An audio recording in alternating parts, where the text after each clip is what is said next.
তো গাইজ আমরা এখন বেরোচ্ছি ঢাকার উদ্দেশ্যে। এখন চেক আউট করছি রুম থেকে। এটা হচ্ছে যশোর আইটি পার্ক, আর অপোজিটেই আমাদের হোটেল, সেম পারমিসেসের মধ্যে। তো সিকিউরিটিস থাকে বাইরে এন্ট্রি অ্যান্ড এক্সিট গেটে। আইডেন্টিফিকেশান ছাড়া ঢুকতে দেয় না, স্ট্রিক্ট রুল আছে।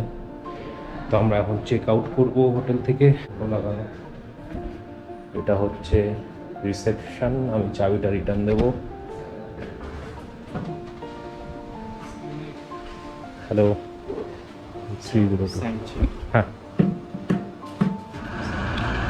গাড়ি আমার জন্য ওয়েট করছে, আমি সবার লাস্টে ঢুকছি। গাড়িতে উঠে পড়েছি, সবাই একটু এক্সস্টেড কিন্তু এক্সাইটেড থাকা দেখার জন্য। যশোরকে টাটা করছে পিছনে।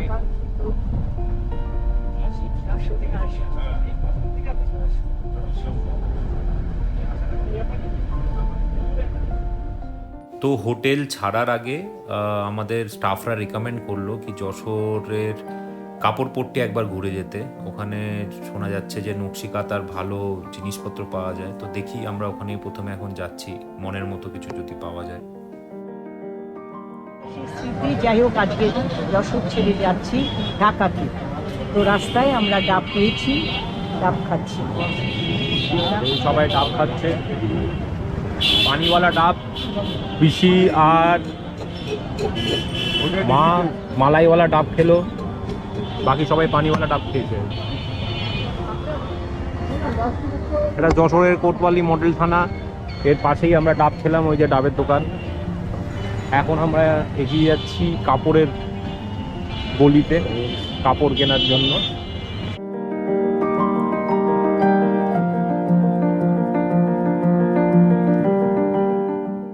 এই কাপড়িয়াপট্টি রোড যশোরের, এখানে আমরা ঢুকলাম। তো এখানে নকশিকাতা ডিজাইনের ব্লাউজ কিছু খোঁজার আমাদের উদ্দেশ্য। তো সেই জন্যই আমরা একের পর এক দোকান জিজ্ঞেস করে করে যাচ্ছি, দেখা যাক কিছু পাওয়া যায় কি না। হ্যাঁ, গরমের মধ্যে অনেকক্ষণ হেঁটে আমরা কিছুই সেরকম খুঁজে পেলাম না। যেটা খুঁজছিলাম সেইটা আর পাওয়া গেল না। তো আমরা এখন বাজার থেকে বেরোচ্ছি। তো এটা একটা অন্য সাইডে আমরা চলে এসেছি, যেখানে আর কাপড়ের দোকান নেই, হার্ডওয়্যার আর অন্য জিনিসের দোকানের ভর্তি দেখছি। তো এইখান থেকে আমরা এখন বেরিয়ে ডাইরেক্ট ঢাকার উদ্দেশ্যে রওনা হব। অলরেডি আমাদের দেরি হয়ে গেছে স্টার্ট করতে। প্রায় এখন এই বাজার থেকে বেরোলাম, রোদ্দুর প্রচণ্ড গরম। এখন আমাদের ড্রাইভার সাহেব গেল গাড়ি আনতে। এখান থেকে ডাইরেক্ট আমরা এখন ঢাকা বেরোবো। হ্যাঁ, ওখানেই তো সেই ধোপা দেওয়ার পাশ দিয়েই যাবো, নড়াইল ফরাইল হয়ে ওই রাস্তাটাই ঢাকায় যায়। মানে পদ্মা সেতু হয়ে আমরা ঢাকা যাব। পদ্মা সেতুর ওখানে হয়তো দাঁড়াবো আমরা ঘাটে, তারপর ডাইরেক্ট। আজকে বিকেলে আমাদের অন্য কোনো প্ল্যান নেই। মোস্টলি আমরা ঢাকাতে যদি কোনো শপিং করার থাকে এগুলো শপিং টপিং করে নেবো। কালকে সারাদিন ঢাকায় আমাদের ঘোরার প্ল্যান।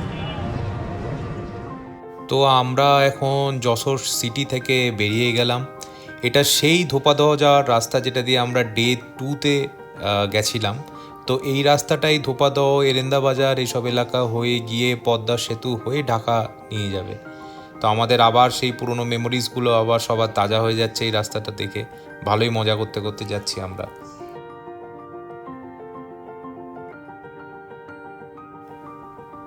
এই সেই এক্সপ্রেসওয়ে যেটা নতুন তৈরি হয়েছে ঢাকা যাওয়ার জন্য। তো এটা পদ্মা সেতু হয়ে আমাদের ঢাকা পৌঁছাবে। তো আমরা মাঝখানে মামাঘাটে নামবো ইলিশ মাছ খেতে।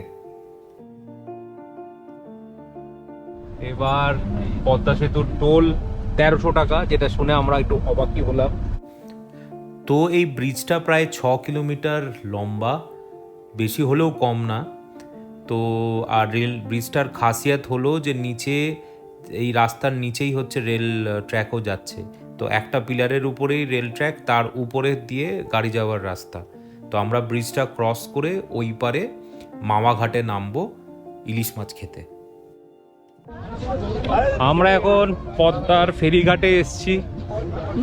ওই যে ব্রিজটা যেটা দিয়ে আমরা গেলাম এখনই, ওই ব্রিজটায় এসে নিয়ে আমরা ঘুরে আবার এখানে আসলাম। এখানে প্রচুর দোকান টোকান আছে।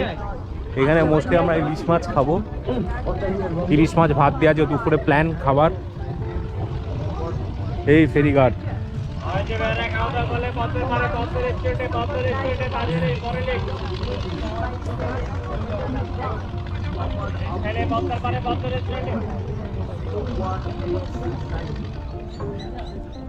আমরা এখন ফেরিতে উঠলাম, এটা করে পদ্মার মিডিল অব্দি যাওয়ার প্ল্যান আছে, দেখা যাক। আধা ঘন্টার মধ্যে ফিরতে হবে আমাদের, কারণ আমরা অলরেডি লেটে চলছি। এই বোট, এখানে যাবো আমরা, পদ্মায় উঠবো, তারপর ইলিশ মাছ খাবো। আমরা এখন বোট চড়ে পদ্মা নদীর সফর নিচ্ছি। এই যে বিশাল পদ্মা নদী, ওই দূরে ব্রিজ, এটা দিয়ে আসলাম আমরা। সবাই বসে এনজয় করছে।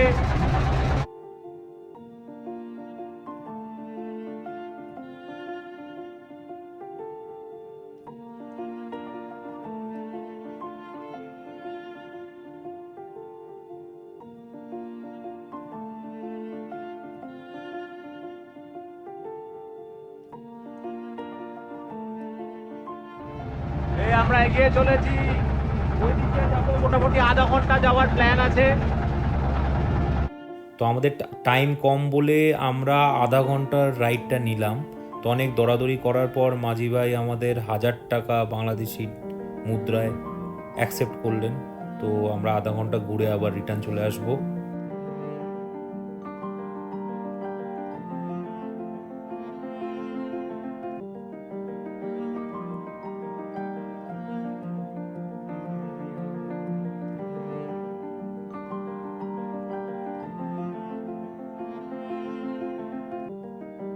তো আমরা ঘোরার পরে এখন আবার ফেরিঘাটে রিটার্ন যাচ্ছি।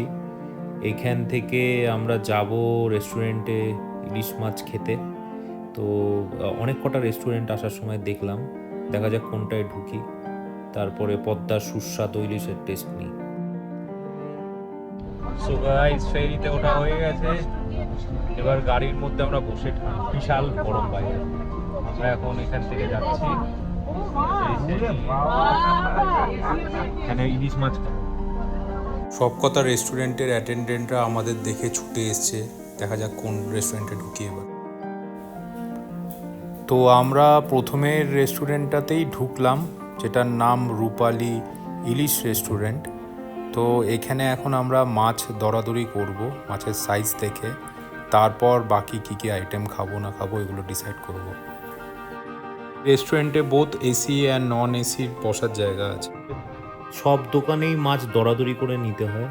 আমরা যেই মাছটা নিয়েছিলাম সেটা 1 কেজির উপরেই ছিল, আর আমাদের নিল 1500 টাকা বাংলাদেশি মুদ্রায়। তো এবার সর্ষের তেল আর আদার যা আইটেম লাগবে মাছটা বানাতে, ওইগুলোর খরচা আমাদের আলাদা এক্সট্রা দিতে হবে। তো এবার তারপরে ওটাকে প্রসেসিং করে ভাজবে। এই ইলিশ মাছ এটা কবে ধরা, কবে এটা? তো 3-4 দিন এইখান থেকেই? আচ্ছা, এই ইলিশ মাছ, আরো ইলিশ মাছ দেখা হচ্ছে এখানে। এবার আমাদের ইলিশটা ভাজা হবে।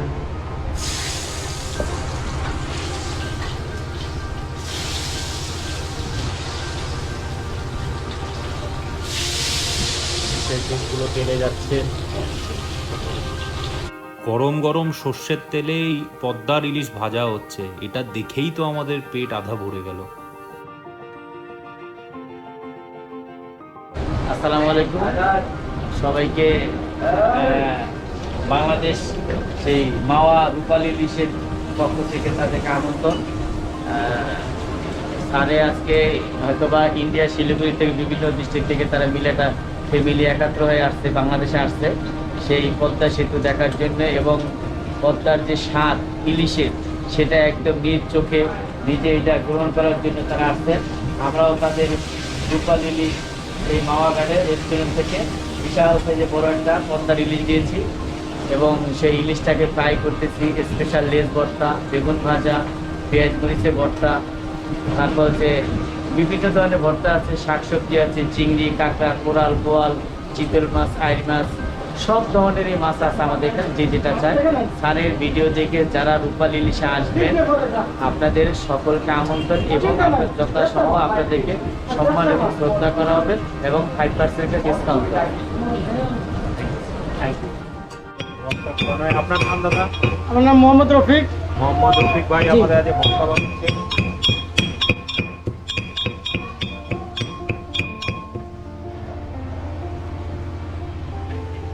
এই যে ভর্তা, ইলিশ মাছের ভর্তা।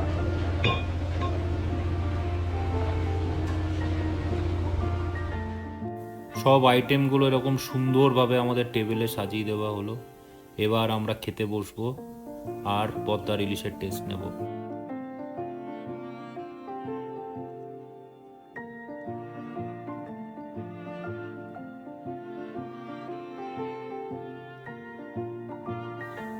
সর্ষের তেলে ভাজা ইলিশ মাছ আর ইলিশ মাছের ডিম, উফ, হেভেনলি ফিলিং একদম।